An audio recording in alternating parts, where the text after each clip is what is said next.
Good morning, Brian with Grand Roofing, and we're going to do a little different video because this might help some people out there. If your stove all of a sudden just starts to burn food and you're like, wait, I know that's not me, it was the stove, right? Yeah, you've probably been there if you have an electric top range, so I'll show you how to do this repair real easy.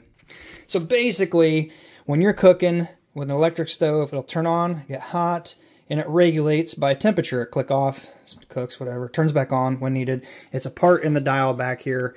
Basically, it turns on hot, and it just stays getting hotter, and burns your food. It's a simple repair. Your stove isn't bad. We've had this for many years. We've had to replace this many times over the years. Very simple repair. First off, what you're going to do is disconnect the power. Pull off the part that's bad. So if it's this burner here, this here, you're going to unscrew these. I just started doing this. I figured I'd film it, show you guys how to do it. It's this part right here. So basically, there's 5 screws to get this panel taken off, and you can access this. Again, make sure it's disconnected. The part you're going to need may vary. If you look, typically, you'll see a tag. This is the Samson model. Just look in your tag, find the model, and then do some Google searches. I get mine on Amazon. It is this part right here. Very simple to replace. I write the date on it so I know when it's bad. Some of the original, well, actually they've all been replaced because they were blue. This was a blue piece. So basically, unscrew this right here. Actually, I'll try to do it real quick. I'll just show you an uncut, unedited video on how easy this is. One-handed. Unscrew that. This one. Do you want to film? Can you do it without dropping the camera and shaking it? Alright. It's recording. Don't hit anything. Sorry, I had a call come in. Alright, so I'm going to hand the phone off to be filmed. Hold that right there. Don't touch the end buttons. Just hold it very still and let me unscrew this here, and then you come around the back and film me to this back side, okay? So get the screws out. Okay, come around here. Let me see the phone. My daughter's helping real quick, and so are the dogs. Can you hold this right here, sweetie? Like that right there, okay? Right there. So then just reach in here, pull this out. You're going to note which color is on where. I recommend if you are doing this for the first time, take a picture of it. It's very simple. Or what you can do is at the exact same time, make sure the position, the orientation is correct. This will turn depending upon where it is in its cycle of spinning around because it will rotate. You're not filming 360 degrees. You need to film this right here, okay, sweetie? Up, right there. My daughter's filming. So there's a little detail you have to push in to turn. Whatever, just make sure you're looking at the orientation of the screw holes or the pins here. As long as it's lined up correctly by the blades, like there's 2, there's 3, rotate it over, there's 2. So that's the position it goes. Pop one cable off at a time so you don't goof it, or take a picture of it. Just going around one at a time. Still got it in view? Good job. And then these last 2 over here, starting at the top, just keep switching them over. It should only be a few minute repair. It's not long at all. The part I get mine on Amazon, I'll try to link at least this particular part. I believe I paid like 36 bucks, 40 bucks, something like that. It's not much. There you go. Now if you look, some of these are the same blade. Inside, internally, they're connected. If you want to go through and use a voltmeter, ohm meter, check them, continuity, whatever, you can.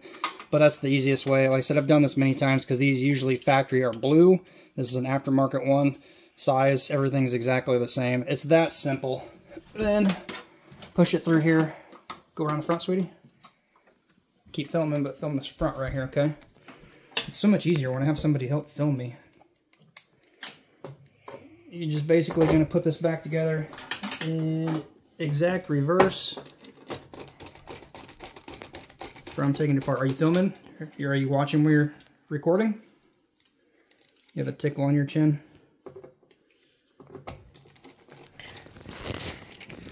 Alright, I'm back. She was trying to tickle her face and shut the video off. I didn't realize it. So I just got the back panel put on. I'll just walk you through it.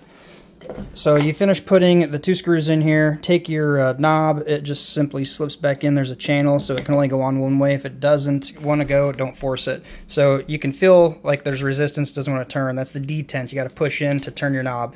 Basically, the left is going to be the center burner. Off and in, and to the right is going to be the entire burner.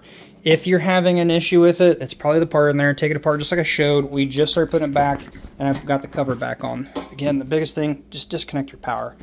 There are little tabs, at least on my stove here, it drops in behind on the 2 sides. Then you just push forwards, put the screw in, put the other screws back on. It's that simple. Again, your stove may be different. Just look somewhere in the door compartment down below. That's where it's going to find your model, make and model. Then power it back up. Change your settings, your time, your clock, whatever. We're gonna get this shoved back real quick and block the dogs from getting in there. Time is at 12:51. Clock 12:51. There we go. Just so it stops flashing. All right, so we're gonna show you what this looks like when it turns on. We're gonna try just the center burner on high. Should see it start lighting up and glowing, which you can kind of see. It might be hard with the light on in here. See it glowing. Just the center burner. Turn it off. Let's do the whole burner. The whole thing should turn on.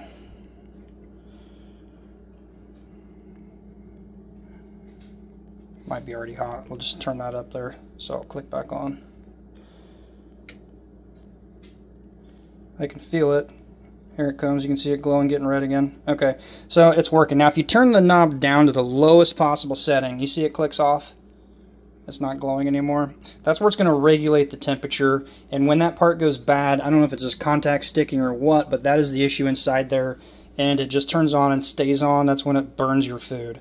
It should regulate. As it cools, it'll click back on. You can hear it click in here. Sometimes when it's dark, you'll see a spark when you shut it off.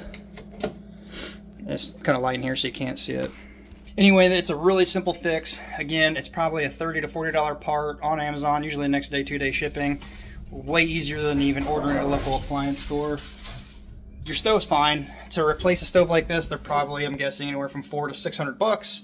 It's a cheap part. Every few years they go bad. Just like anything as being a homeowner. The roof, what you know me for, they go bad. They wear out. It takes maintenance.